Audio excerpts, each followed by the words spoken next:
Surah ini teman-teman sekalian mengajarkan kepada kita tentang bahayanya menyalahgunakan lisan. Dan dari sisi lain lisan dalam agama kalau dipergunakan dengan kebaikan maka akan baik.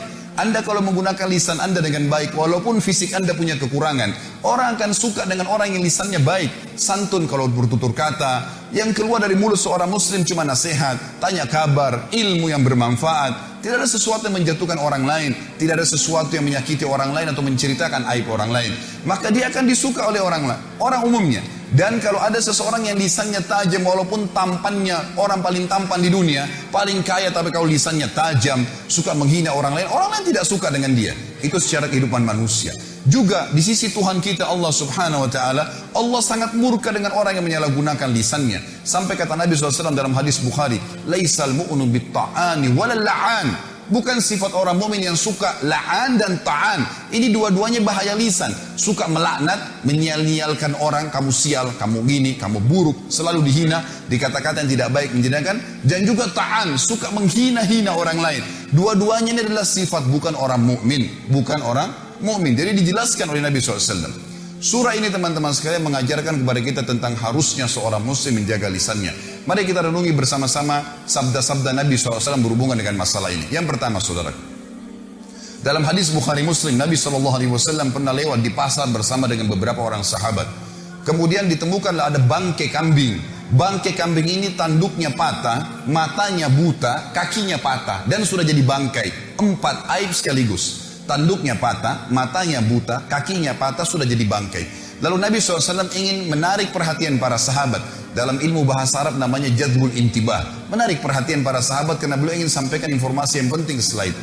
Lalu beliau mengatakan, siapakah di antara kalian yang mau membeli bangkai kambing ini?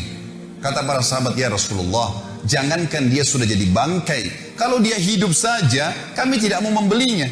Kalau ada kambing hidup, tanduknya patah, matanya buta, kakinya patah, hidup, nggak ada yang mau beli. Apalagi kalau sudah jadi bangkai. Nabi SAW ulangin lagi dengan metode yang berbeda, dengan metode yang sama tapi dengan bahasa yang berbeda. Kata Nabi SAW, siapa yang ingin saya berikan cuma-cuma? Lalu kata para sahabat, ya Rasulullah, sama saja. Kalau dia masih hidup saja, walaupun dikasih cuma-cuma, kalau tanduknya patah, matanya buta, kakinya patah, nggak ada yang mau terima. Kata Nabi SAW, ini pesan beliau. Ambil dan bawa pulang, jadikan sebagai kaidah hidup teman-teman sekalian. Mohon maaf, saya naik di mimbar sini dan teman-teman dai pun pada saat ceramah, bukan untuk seremoni, bukan meramaikan, bukan saya datang sini jauh-jauh dari Jakarta untuk berdongeng dengan Anda, untuk menceritakan, untuk menghibur Anda. Ini hukum Allah untuk diterapkan dalam kehidupan teman-teman sekalian. Kaidah hidup, ini bukan mainan, bukan sesuatu yang cuma didongengkan saja. Lalu kata Nabi SAW, seseorang di antara kalian, demi zat yang ubun-ubunku dalam genggaman, maksudnya demi Allah, seseorang di antara kalian memakan bangkai ini jauh lebih ringan baginya dibandingkan azab yang dia terima hari kiamat nanti. Diterima karena dia menceritakan aib saudaranya muslim.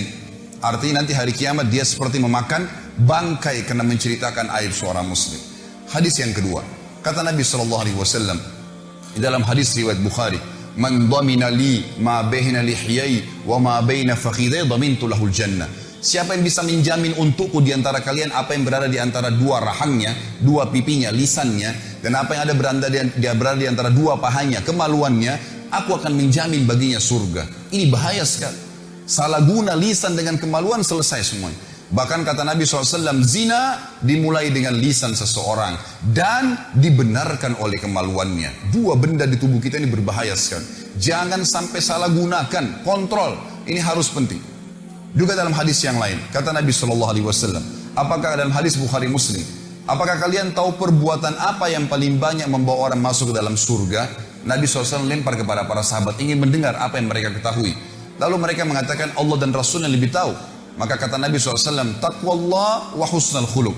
Kalian patuh pada Allah, kerjakan yang diperintahkan, tinggalkan yang dilarang, dan kalian memiliki akhlak yang mulia. Baik sama orang, tata kerama. Lalu Nabi SAW balik mengatakan, apakah kalian tahu perbuatan apa yang paling banyak membawa orang masuk dalam api neraka? Maka sahabat pun mengatakan, Allah dan Rasulnya lebih tahu. Kata Nabi SAW, al-fammu wal-farj. Mulut seseorang dan kemaluannya. Ini dua benda yang paling banyak membawa orang masuk ke dalam api neraka. Saudara, sibukkan lisan kita dengan kata-kata yang baik. Semuanya, para ulama kita, kalau mereka diam, maka mereka berzikir. Kalau mereka berbicara, yang dikeluarkan semuanya kata-kata emas. Rabi ibn Haytham rahimahullah, seorang ulama tabi'in yang masyhur dengan ketakwaannya. Beliau pernah didatangi oleh muridnya 2 orang dan berkata kepadanya, wahai imam, imam ini kiai, apa rahasianya sampai membuat anda bisa mengontrol lisan anda? Karena Rabi ibn Haytham diam terus. Kalau dia bicara, bicara yang penting. Artinya di sini bukan tidak boleh bercanda, bukan tidak boleh tertawa. Nabi SAW bercanda dan tertawa. Tapi sesuatu yang jujur, tidak ada kedustaan. Tidak ada sesuatu yang bisa menjatuhkan orang lain, menghinanya. Sesuatu yang baik-baik saja. Maka kata beliau, wahai murid-muridku, apakah kalian masih ragu di pundak kanan dan kiri kalian ada malaikat yang selalu mengawasi kalian dari Tuhan kalian, yang mencatat yang baik dan yang buruk, dan demi Allah pasti akan dibacakan dan dihisapkan untuk kalian nanti di sana di akhirat. Maka perkataan Rabi ibn Haytham adalah sebuah hal yang luar biasa, menandakan keimanan seorang mukmin memang tergantung pada lisannya dan juga pada kemaluannya. Kata Nabi SAW dalam hadis yang lain pada saat ditanya, atau beliau mengatakan, maukah kalian saya tunjukkan amal lebih baik daripada kalian bersedekah kepada fakir miskin, lebih baik daripada kalian membantu orang lain, lebih baik daripada kalian ke medan perang sementara kalian menebas leher musuh kalian dan kalian ditebas lehernya, kalian membunuh atau kalian terbunuh?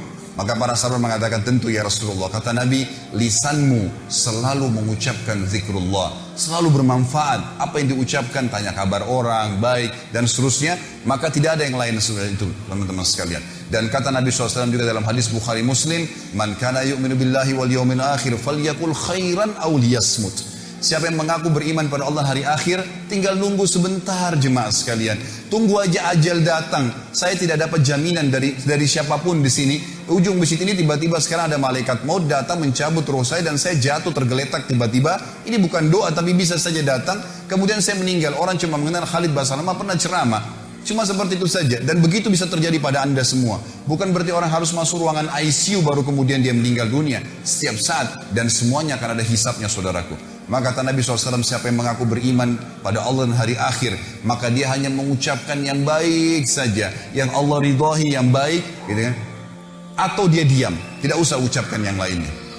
Maka harus kita ambil pelajaran, dan tentu masih banyak hadis berhubungan dengan masalah ini, tapi saya rasa saya cukupkan dengan ini saudaraku.